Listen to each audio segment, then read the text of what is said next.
Valentina Gomez, you were laughing as you were listening there. Many people have not been laughing at your video, particularly at phrases like "vote for me so we can kick every dirty Muslim out of Texas." If you had a Muslim candidate in Texas saying "vote for me so we can kick every dirty Christian out of Texas," you would rightly, I imagine, be outraged at that. In this clip, we're about to watch what might be one of the most bizarre and chaotic moments I've seen on Piers Morgan Uncensored. Valentina Gomez launches into a controversial rant that quickly sparks backlash, and several members of the panel step in to challenge what she's saying. It's a tense exchange from start to finish, and there's a lot to unpack. We'll watch the clip all the way through first so you can see the entire conversation in context. After that, I'll break it down, share my thoughts on what happened, and explain why this moment stood out to me. If you'd like to watch the complete debate for yourself, I'll leave a link to it in the description below. With that said, let's get right into the video. Correctly, I'll happily do it. Good morning to all of my beautiful people in England. Hello to all of my lads in the UK. Last time I was there, I had an amazing time. I'm Valentina Gomez. I will be the next congresswoman for the state of Texas, and I'm a warrior of the one true King Jesus Christ. And England and Piers, the United States and England was built by white Christian men that follow Jesus Christ, not by a bunch of Mohammeds. So let's get that cleared out right away. Right, you haven't answered my question. Why do you, if it was the other way around, you would be rightly outraged. Why do you think it's acceptable as somebody running for office in the United States to be so blatantly, why would you be so blatantly hateful towards one group of people?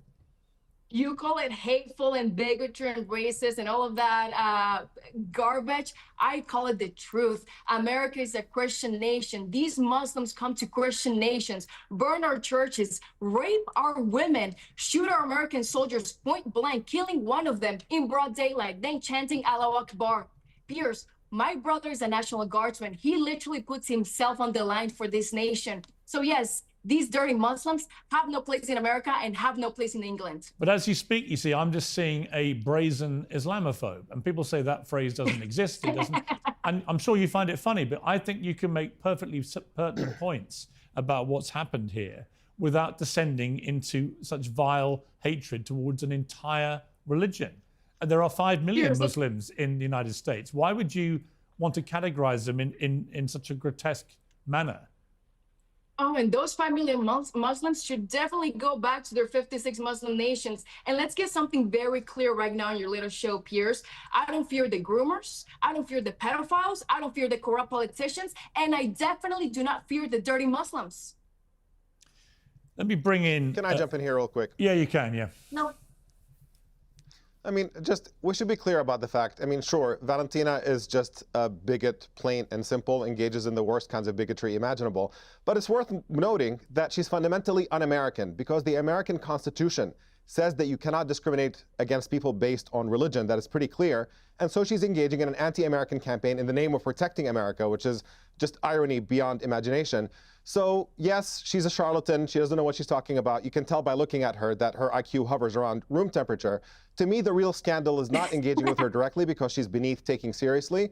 But the problem is with the GOP, that you have a major party in this country having a candidate running under its flagship, engaging in this kind of really incredibly hateful, incendiary rhetoric, and they do nothing about it. We've seen it with the dissent with Donald Trump himself, with the lawlessness that he has brought to the table and the corruption that he's allowed to get away with without the party really standing up and putting country before party and before president. And you can see that slippery slope now leading to this level, where you have just a complete hateful clown like this person representing that party without the party objecting to it. Yeah, you know what? Leading us towards a very, very dark place in this country. I actually completely... All right. I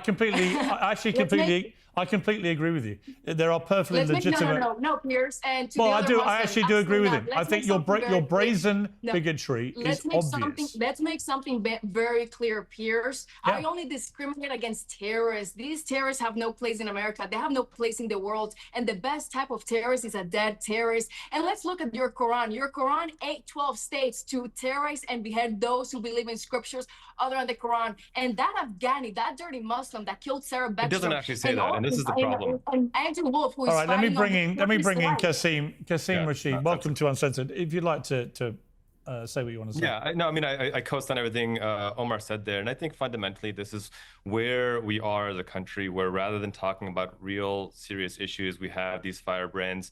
I think she ran in Missouri, got 7%, moved to Texas to try to lose there as well. Look, the reality is that, we need to look at the facts here. And the facts tell us that immigration is a net positive in every single way to this country. The facts tell us, a Northwestern University study of the last 150 years found that at no point in American history have immigrants had a higher crime rate than born U.S. citizens. We're talking about Somalia, and we're talking about Minnesota. Well, Minnesota is the 4th best state in the country to start a business and to live and to work. It's the 15th safest state in the country as well. And so, the difference here is that we want the constitutional principles of due process of law to apply. And this, this idea that we're a Christian nation is contradicted by the founders of this country itself.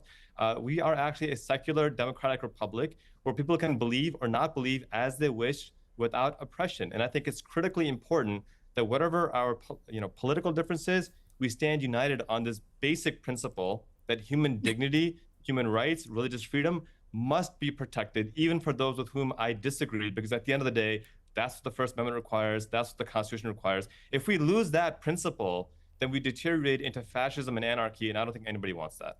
Rob O'Neill, what do you feel? So, guys, I've been seeing Valentina Gomez all over my social media feeds lately, especially on X, formerly Twitter. The more I see of her content, the more convinced I become that she's built her entire public image around provoking outrage rather than offering real solutions. From my perspective, she doesn't come across as someone genuinely interested in public service or improving people's lives. Instead, she seems far more focused on going viral and staying in the headlines. When you look at her political career, there isn't much evidence of a serious policy agenda or a desire to solve problems for the people she wants to represent. Rather, her campaigns appear to revolve around controversial social media stunts designed to generate attention. That's what has made her recognizable online, not legislative ideas or meaningful proposals. We've seen her participate in highly inflammatory acts, including book burnings, Quran burnings, and provocative videos that are clearly intended to spark controversy. I was actually considering showing one of those clips in this video, but honestly, it's so disturbing that I decided against it. One of the videos features a mannequin sitting in a chair before it's shot in the head in what resembles an execution. The message she was trying to send was that this is supposedly how undocumented immigrants should be dealt with. Whether someone agrees or disagrees on immigration policy, that kind of imagery crosses a line. It's designed for shock value, not serious political discussion. And that's really been her strategy from the beginning. She constantly pushes herself further toward the most extreme positions because outrage gets attention online. The more controversial the statement or stunt, the more engagement it generates. It's a formula. That's worked for building an online audience, but it's a very different thing from building public trust or demonstrating that you're capable of governing ... Interestingly, Donald Trump recently endorsed one of the candidates she'd be running against rather than endorsing her. That alone says quite a bit about where she currently stands politically. On top of that, reports have surfaced that she sought financial support from AIPAC for her campaign. Meanwhile, as one of the panelists pointed out during this debate, she's run for office multiple times and has repeatedly been unsuccessful ... When you look at why those campaigns haven't worked, it's not difficult to understand.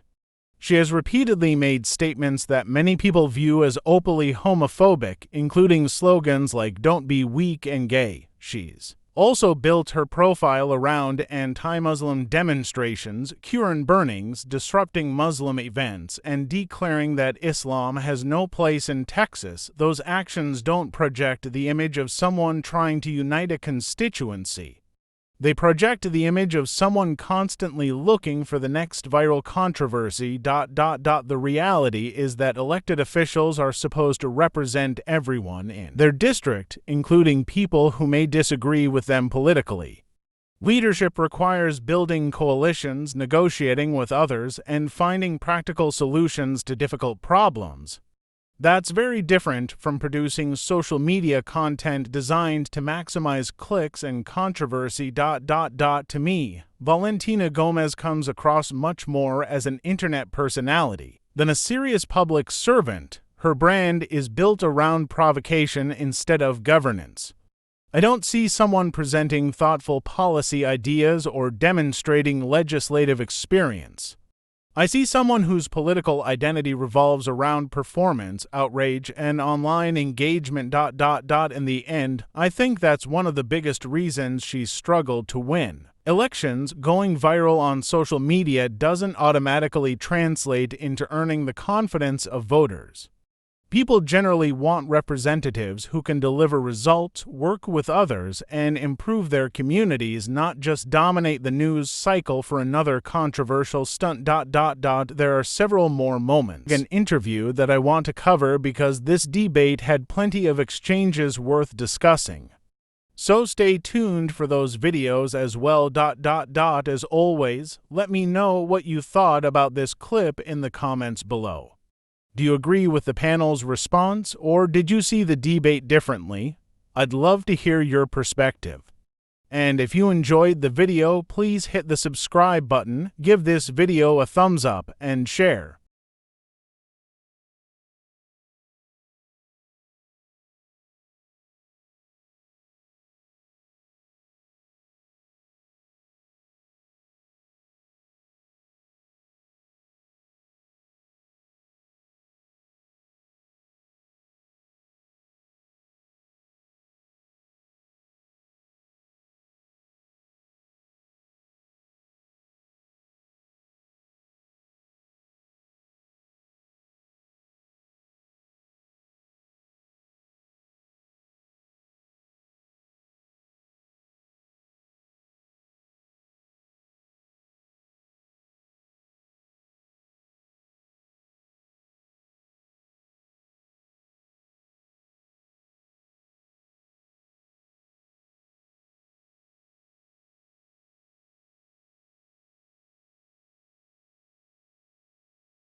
With others, it really helps the channel and tells YouTube to recommend the content to more people. Thanks for watching, and I'll see you in the next one.